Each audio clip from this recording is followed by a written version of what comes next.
Good morning, all of you that have come out. Let's start with a prayer here. God, I thank you for being among us. Thank you for living in us. Thank you for teaching us.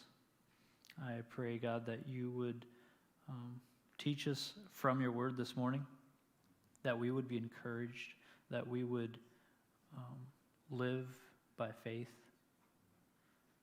I pray this in your name. Amen. So the lesson this morning is on Habakkuk. How do you say that?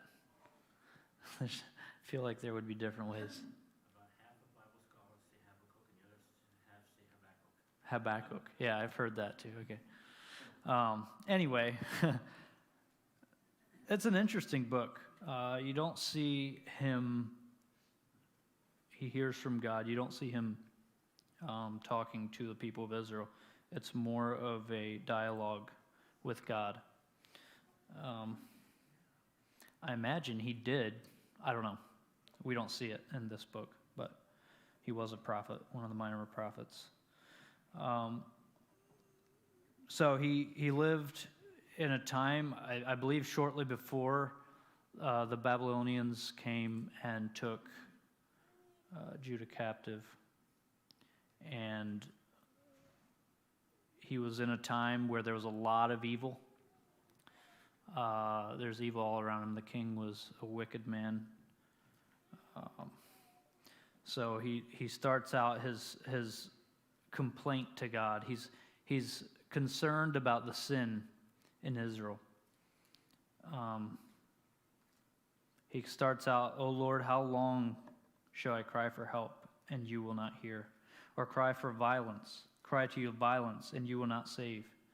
Why do you make me see iniquity, and why do you look idly at the wrong? Destruction and violence are before me, and strife and contention arise, so the law is paralyzed, and justice never goes forth. For the wicked surround the righteous, so justice goes forth perverted."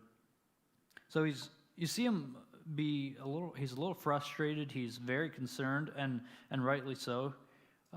There's so much evil around him. You know, it says justice never goes forth.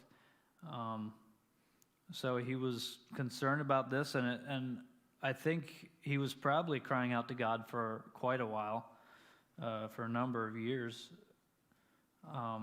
If you look at the timeline of the kings and where his timeline is, I've heard it said could have been 20 years, maybe even.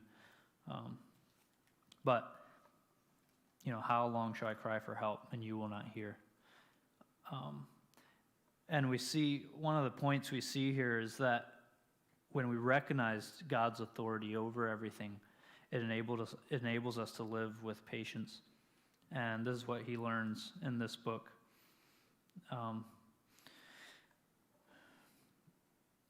So he kind of, we can see this in our world. We can relate a lot to this. Evil all around us. Justice rarely goes forth, even in our country. It feels like. So it's a question to ask ourselves, how do we see God in that situation? Do we see him kind of as indifferent, maybe? Are we tempted to see him as indifferent or maybe grieved, but not very active? He sees it, but he's just not very active. Or do we see him as in control of all, and he has a plan through everything, and he's very active? That's interesting. You kind of see as the dialogue goes on, Habakkuk sees, and he sees that God does have a plan. I also thought it was interesting his honesty with God. He was very honest with how he felt. And that kind of stood out to me. A lot of the prophets were really, if you read over how they talked to God, they were real with their feelings, with what was going on, and they talked to God from that. And because they were able to recognize how they felt about what was going on, even sometimes in anger or frustration, they talk to God. It doesn't seem like God saw his heart. He saw that he was rightly angered or frustrated about the injustice. And so I do think that God likes when we are honest with him, and so that he can speak to that. So let's move on here. God's response, he basically says, well, I do have a plan. I'm raising up the Chaldeans, also known as the Babylonians, to come and take Israel captive.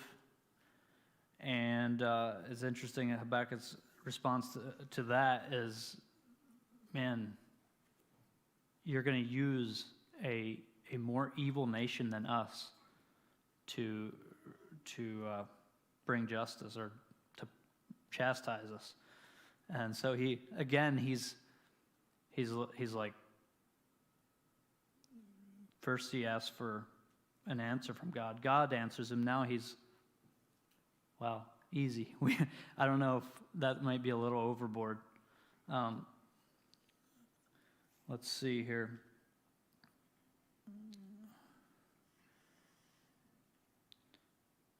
Let's read Habakkuk 1:12-13. Are you not from everlasting, O Lord, my God, my Holy One? We shall not die, O Lord. You have ordained them as a judgment, and you, O Rock, have established them for reproof.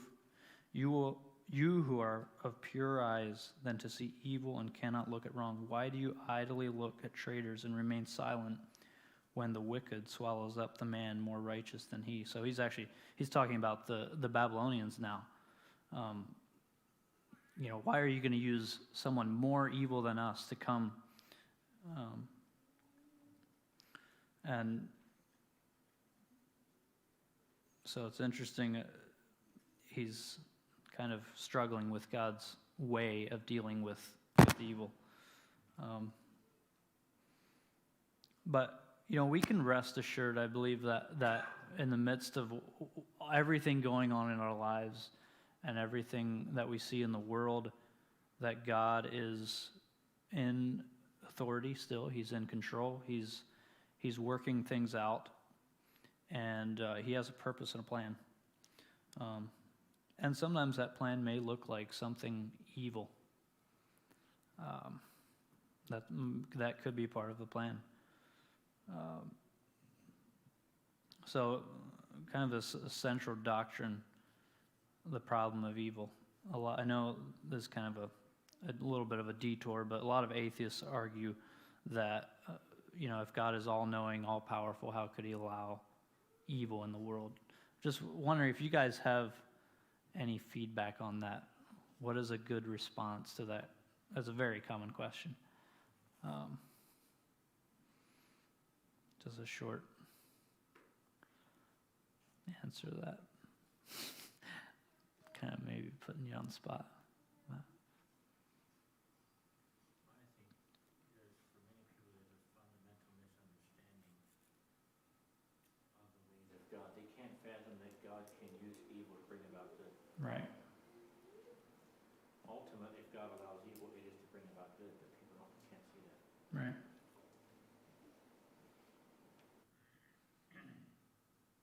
Anyone else? Yeah. Because to create man with freedom, man has to be able to choose between evil and good. Right. Yeah. Pretty much guarantees that free creatures being separated from him by a distance, we're going to choose evil. Right.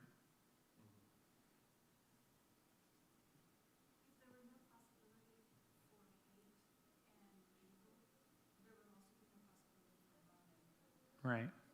Yeah. I think you started to answer the question with what we're reading, of course. Right. But to begin with, a fundamentally critical accusation against God. Why did he do this? So that's always a tough question to answer, that God is good.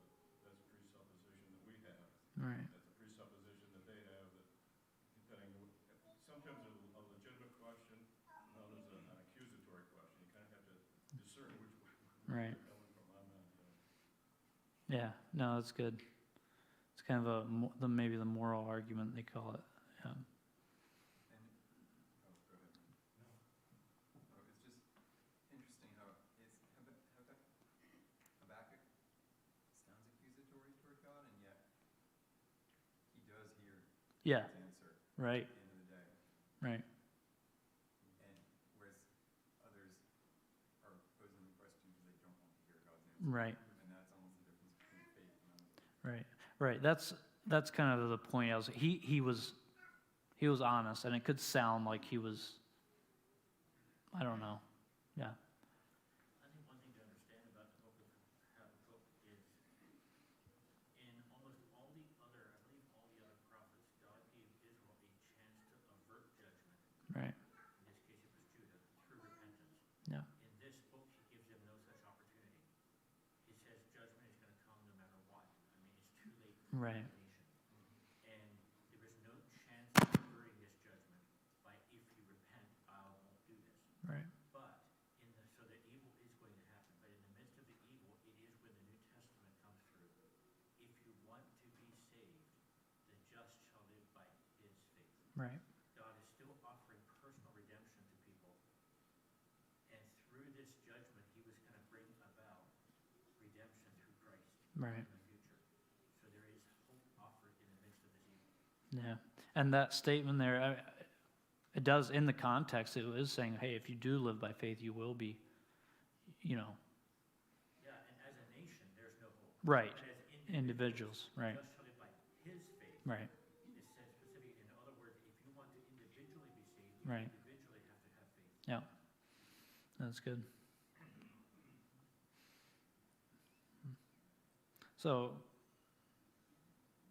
to live by faith, that is key to a lot of confusion, to a lot of things.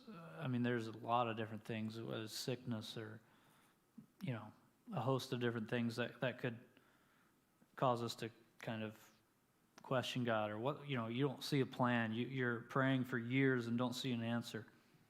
But to know that God is in authority, has a plan, can then enable us to live by faith.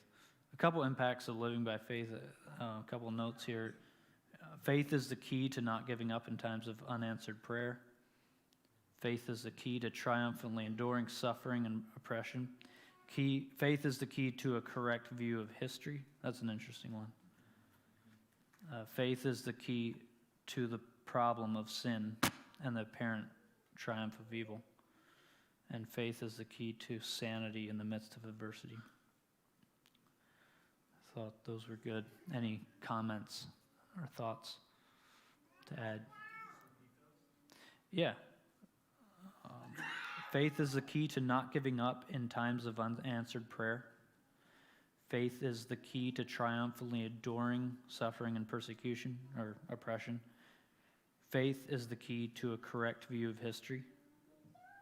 Faith is the key to the problem of sin and the apparent triumph of evil. And faith is the key to sanity in the midst of adversity.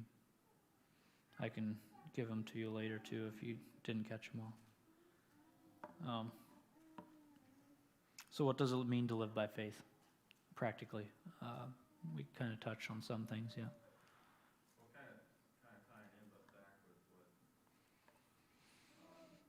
you were saying earlier about Habakkuk kind of questioning God, like, why would you do this? Right, I know for myself, just recently kind of been brought to my attention, in some ways we're like, well, God is sovereign, why do we even question his right, doings on the earth? right, And yet, the book of Psalms is full of people crying out mm-hmm. to God how long, O Lord, are you Right. gonna let this happen? How long? It's like they cry out, continue, lament the sins of the people, the things that are going on, that are wrong in the world. And so it's scriptural, but oftentimes then too they would come and end the chapter in Psalm of, Right,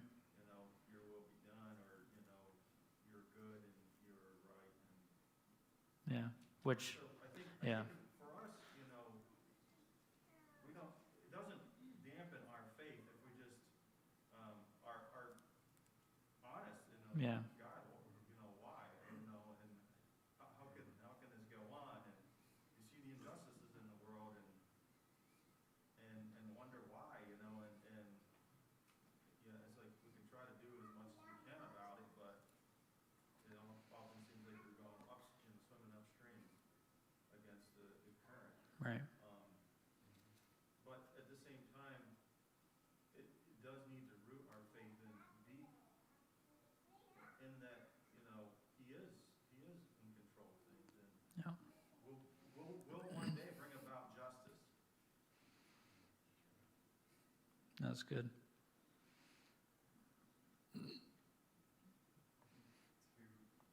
What's hard is that in some ways the question of, sometimes the bigger question's almost easier than the smaller questions. Like the way I ask those questions is more like why is church life so hard? Why am I not seeing people come to the Lord? Right, Where's the fruit in my life? Like those kinds of more personal questions are the way I'm asking the same thing. mm-hmm, And so living by faith is doing what you're talking about, Brandon, and on a very personal level. When my temptation is to say, okay, the problem must be with me instead of faith in Christ.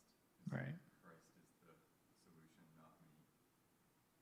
On a that's very good, personal level. yeah, yeah. And it's interesting, I mean, like you were saying, Habakkuk does, in the end, at the last chapter, his prayer to God, and he ends up rejoicing in the God because he's placed his faith. He has grabbed a hold of his faith.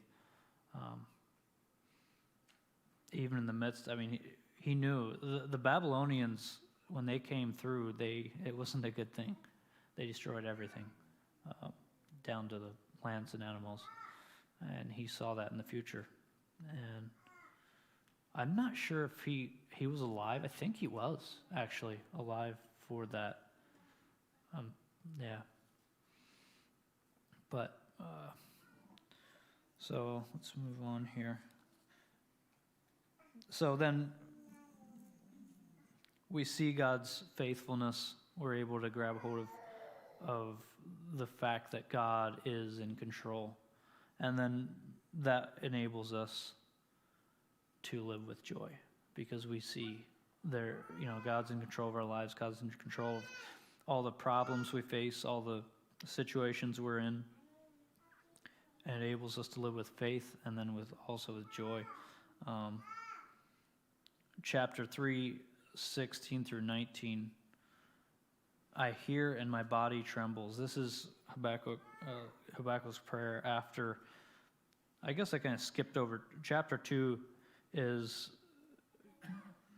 God coming to Habakkuk and saying, write this vision down, basically saying what's going to happen. And it says, for the vision awaits its appointed time. So Habakkuk went, I take my stand on the watch posts and situate myself on the tower and look out to see what he will say to me and what I will answer concerning my complaint. His complaint being that, how could you let the Babylonians be the ones that judge Israel? And God replies, write the vision, make it plain on tablets so he may run who reads it.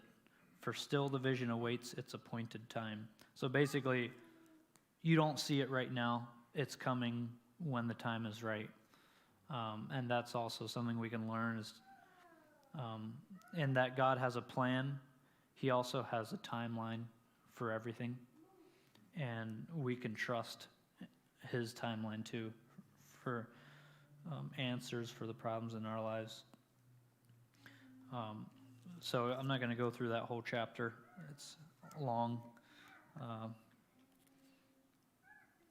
But Habakkuk's response to that, he's saying basically, you are the God, you are the one true God. I trust in you. You are, and his last part in chapter 3 here. I hear and my body trembles, my lips quiver at the sound. Rottenness enters into my bones. My legs tremble beneath me. Yet I will quietly wait for the day of trouble to come upon people who invade us.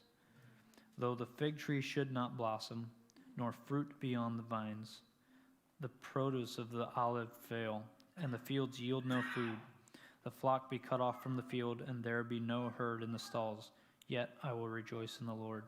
I will take joy in the God of my salvation.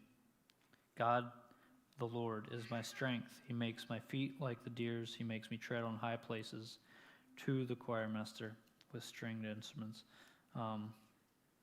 So basically he's saying, though my life falls apart, and he saw that it in fact would, he still will rejoice in the Lord of his salvation. And the God, the Lord, is my strength. So I think that's a beautiful thing. It's the dialogue between Habakkuk and God, where God just leads him to say, hey, trust me. I have a plan. The righteous will live by faith. The one who is righteous will live by faith. So it's a beautiful thing to remember. The one, I think Habakkuk did maybe struggle with some fear. And we kind of see the two types of fear that we see. He maybe faced both in this book. In the beginning, after he saw that God was going to judge him with the Babylonians, he was a little afraid, I imagine. And but as God talks and he comes to put his faith in God, he says, basically he says, his lips tremble or his body trembles. He has this fear of God that actually brings him to faith in God. So the two types of fear I think of is the fear of God that actually enables us to live by faith because he's holy, he's perfect, and we view him as that. And it actually produces faith in us. Versus the other type of fear that is from the enemy, that we're able to give into, and I think, there's a vast difference between those. Does anyone maybe have examples or testimonies in your life of choosing to live in the fear of God versus giving in to fear?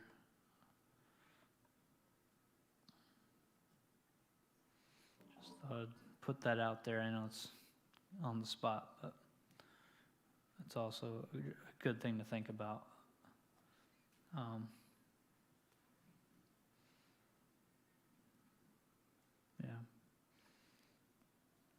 And what are some other ways? What are some ways that fear is one of them that destroys faith? What are some other ways that can destroy our faith? Anyone have ideas? I'm not sure if this would be directly a false fear of God Right. that would destroy faith, but if you think of suffering for the cause of Christ, the fear that can cause us to withdraw and not engage in what we're called to do because, well, look how we're going to suffer for it. Whereas the fear of God will say, God will keep me through that, and I fear him and will obey him no matter what, Mm. and engage in a way that will cause suffering. Yeah.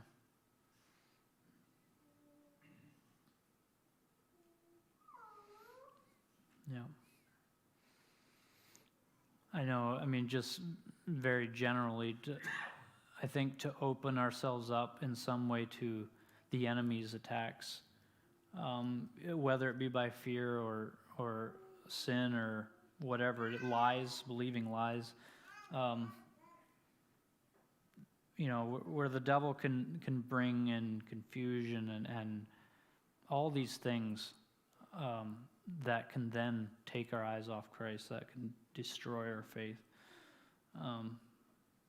So we need to be aware of his schemes. We need to help each other with that. Help each other to see ways in which maybe we're giving in to lies or fear or whatever it is. And I've been thankful for this body to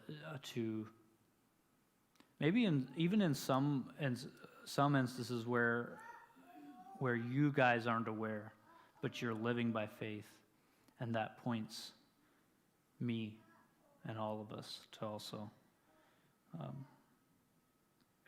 not believe whatever is coming against us from the enemy. So I'm thankful for that, and that is what the body of Christ is for. So any thoughts? There's a lot of different things we could talk about here. I think I may have skipped some stuff, but what can we learn from Habakkuk? Going back to what you're saying about fear, just was thinking about what Jesus taught, said, he that seeks to save his life loses it. Right. But he that loses his life for my sake will save, Mm-hmm. It's kind of like what Paul was talking about. The fear that, there's something I gotta do to save ourselves here, and, I think it can cause that doubt and unbelief and everything to creep in. Right. And it has the exact opposite effect of what you really are desiring, possibly. Obviously, we want to be saved in the end. We want to see the fruition of our faith in Christ, but Right. the temptation to worry about the cares of life, sometimes I think can really drag us down. Mm-hmm. Yeah. I think there's a lot of false faith. Yeah. And Yeah. false faith could be just what I believe and I trust it's going to get better. Right. But a true faith is anchored in Jesus. And I'm convinced that the book of Habakkuk, that faith is particularly talking about faith in Jesus, because the New Testament quotes, the just shall live by faith Right. 4 times. 4 different times in the New Testament quoting Habakkuk. Yeah. And all 4 times he's making an appeal to trust in Jesus, that faith is anchored in a person, not Right. just positive thinking. And that person is Jesus Christ. In fact, when the Apostle Paul in Acts 13 was talking with the Jews in the synagogue of Antioch of Pisidia, he was talking with Jews who were way where the former Babylonian Empire was. And he said, if you won't believe, all that Habakkuk said is going to come on you. So he's again appealing to them to trust in the gospel. Right. Mm. Yeah. So I thought it'd be good if we could take the last maybe 15 minutes and pray for each other. If we want to share, if it's fears, whatever, just try to be vulnerable with each other and pray for each other in that way and encourage each other. Use your gifts to build the body.